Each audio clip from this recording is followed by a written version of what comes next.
Dear brothers and sisters, in this new liturgical year, today, the first Advent, we begin with a pleasant embrace of the grace of God that really, bountifully the Lord would give each and every one of us as we observe the seasons of the liturgical year of the Church. This is the Lively Church, and with me now in this our Voces Amore show is Sister Stephanie. Hello, Father. Yes. How are hello, you, Sister Steph? For a long Yes, time Father. you have been with us. Yes. And also Brother Crisanto Good Camacho. day, Father, and the televiewers. Good day. Yes, it was a very nice celebration with St. Pedro Calungsod Yes, Father. a while ago, and lots of people had really received many powerful help from St. Pedro Calungsod before the canonization, during and after. Yes. Now we're still asking for the intercession of St. Pedro for this liturgical year to be fruitful in us in this year of faith, because we're celebrating, Sir Steph, the year of faith.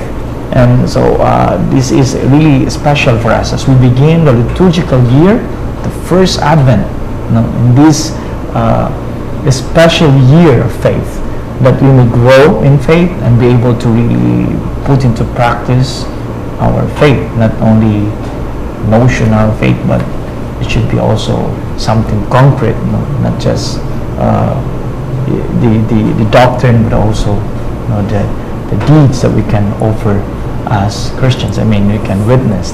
Yes, Father. It's like when we know the Latin term of Advent is coming. So Yes, that's why we prepare. we have a lot of preparations to do for And Advent. also, it's also an expectant sort of waiting, for the coming of the Lord. So we are expected to really accommodate the Lord in our hearts. Yes, Father. Be making our hearts the better shelter for Jesus, rather than just the manger or the stable that was bare. So I think it's our turn to really accommodate our Lord. He was born there in that simple stable, in the simple place of birth. But of course, there's a message for that, not for all of us. But provoking our hospitality, But people, as of now, Father, are so ungrateful. Even though the Lord gave His life for us, the cross, still, we are so ungrateful.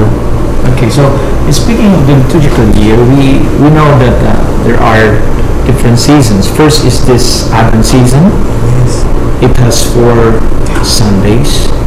4 Sundays. Yes, and we on the 5th Sunday of this celebration is already the Christmas celebration. Yes, Father. feast for the birth of our Lord Jesus Christ. Therefore, the first part is exactly for the mystery of incarnation. We are focusing on the mystery of incarnation. Therefore, the Advent is practically unfolding to us how God made way for the coming of His only begotten Son, becoming like us, incarnated. Yes, Father. Becoming like us. And so this is it. The first part is that's the Advent season, and then the Christmas season is the celebration for the presence of our Lord in our midst, Emmanuel. God is with us. And this will perdure for how many weeks? At least 2 weeks or more. Yes, 2 weeks. We have the Christmas celebration, and It then the started, Sunday that follows is the Holy Family Solemnity. It's the Solemnity of the Holy Family. And then after that, now comes the New Year celebration, which is a solemnity. Of the Mother of Mary. Exactly after a week, Yes. exactly after a week of Christmas, and then we really proceed right away to the other feast that leads us to another celebration, which is the Epiphany. Yes, Father, which ends the Christmas season.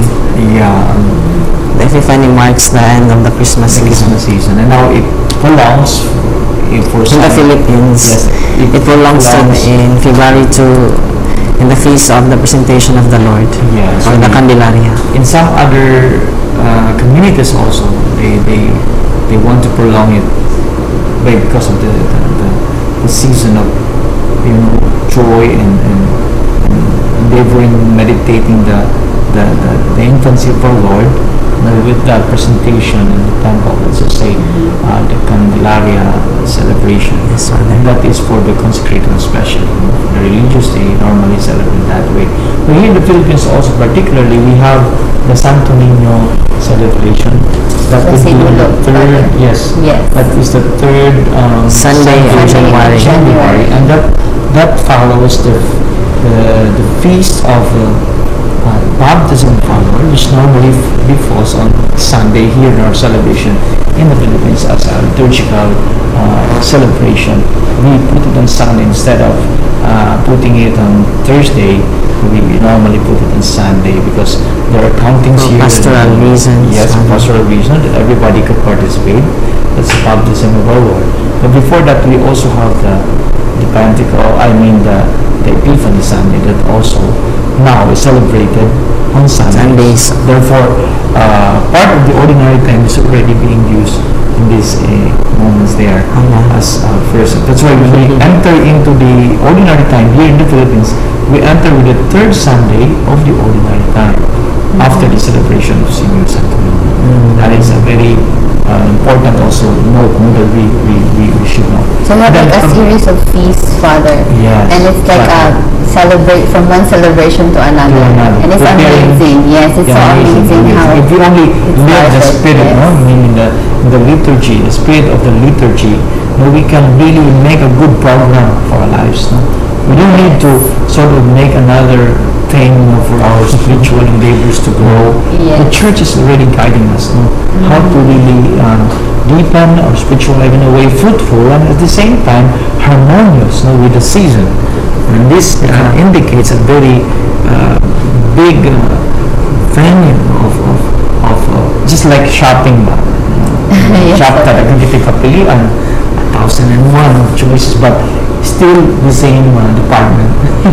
Yes, Same. Father. And one more thing, Father, it's like, we have to reflect about Christmas, about the birth of our Lord and how it started and how humility has been really shown, Yes. that,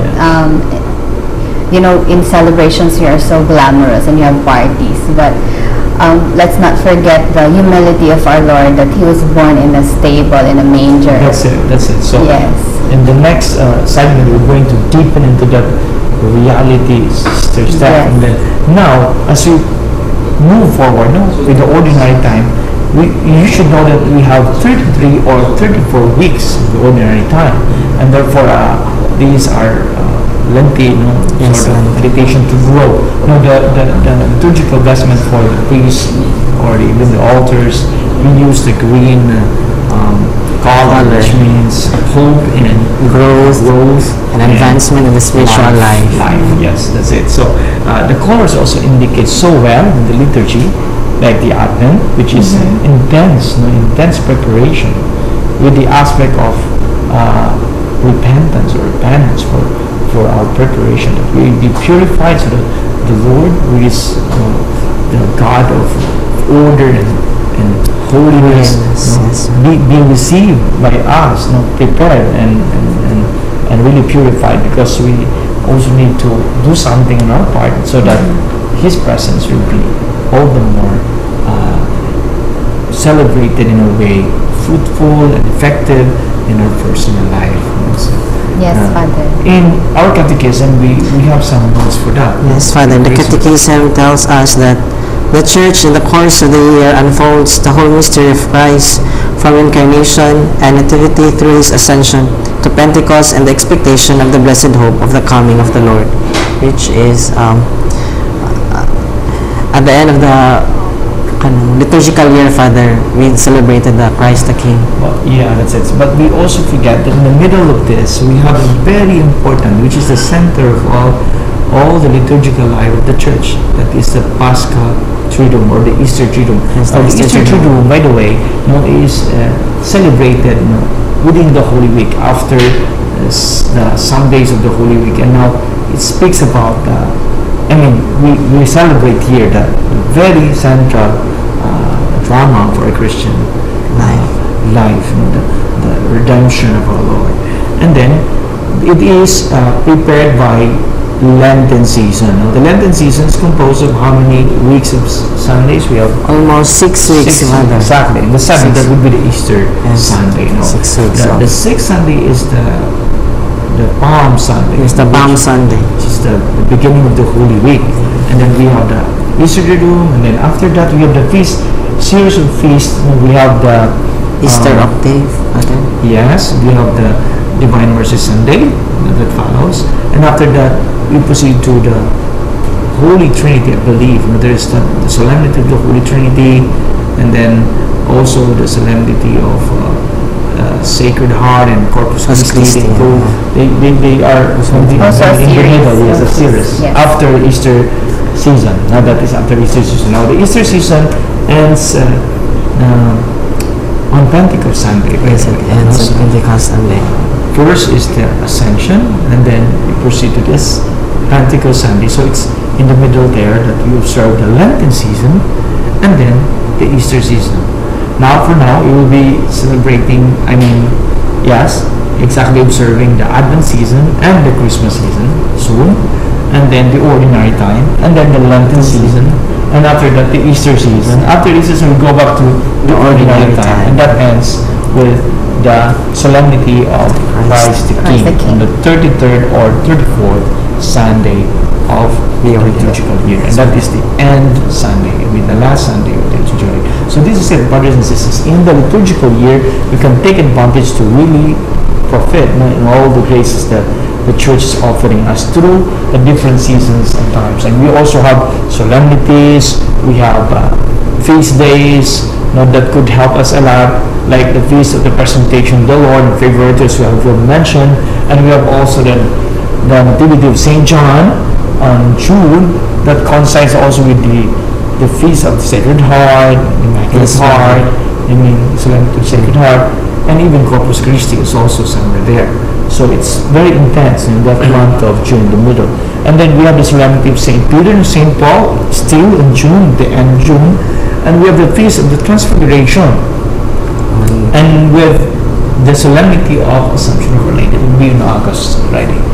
And then we also have the birthday of Our Lady, September 8th. Here in the Philippines, it's like a solemnity, no? Yeah. It's really celebrated. We really give flowers to Our Lady. We show to the world that we love her, even though it's not obligatory for us. We just simply want to say that, Mama Mary, thank you for your cooperation. Yes, Thank you and we for appreciate her your life. presence. Exactly. Yes. No? So it's really a beautiful thing to observe this flow of our observances of the feast days and solemnities. And then we also have the Solemnity of All Saints. It is very celebrated also culturally here in the Philippines, because that is the time we were gathered in the cemetery to remember Our dead relatives. Yes. Although it's the All Saints Day, but we normally go there 1 and 2. Yes. So an indulgence also we can gain during these days. And then we have the commemoration of the Souls, the November 2 celebration. And after that, we also have the dedication of the Basilica of Saints John and Lateran on November 9th. And then all the other festivities that we observe, like St. Joseph Solemnity. St. Joseph Solemnity, And the yes. Solemnity of the Immaculate Conception. Exactly, that is within the Advent season now. Yes, right. And the Advent season is exactly also having these feasts for Christmas is very good. It's why the Lentens, the Missa de Gallio that prepares for that, for the birth of our Lord, is also intense Marian preparation with Mama Mary that we contemplate the birth of our Lord. And here in the Philippines is just that. We have the indult to celebrate it in a way very solemn by the Gloria, and then Yes. the vestments that would be blue or white, Marian vestment, and with the readings and all the Special readings are reading. just the same with the liturgy, the universal liturgical observances. But there are prayers that are votive masses that we included here in the 9 days Father. before Christmas, honoring Our Lady, and that's it's very nice, no? That's a very good thing. So, for this liturgical year, as we open, no, we ask the Lord to really give us the chance, with faith, to really grow and be able to deepen in all measures, especially in love, because faith should lead us to the perfection of love. Without love, faith can be what? Put into the doubt. That's It will what, not be. that's what Pope Benedict said. Yes, in this Porta Dei, no, that Porta Fide rather, that he told us about faith and charity. So charity indeed, bears many fruits, good works, good fruits. So, my dear brothers and sisters, stay with us. We will discuss in our next segment about the deepening of the spirituality of this mystery of incarnation.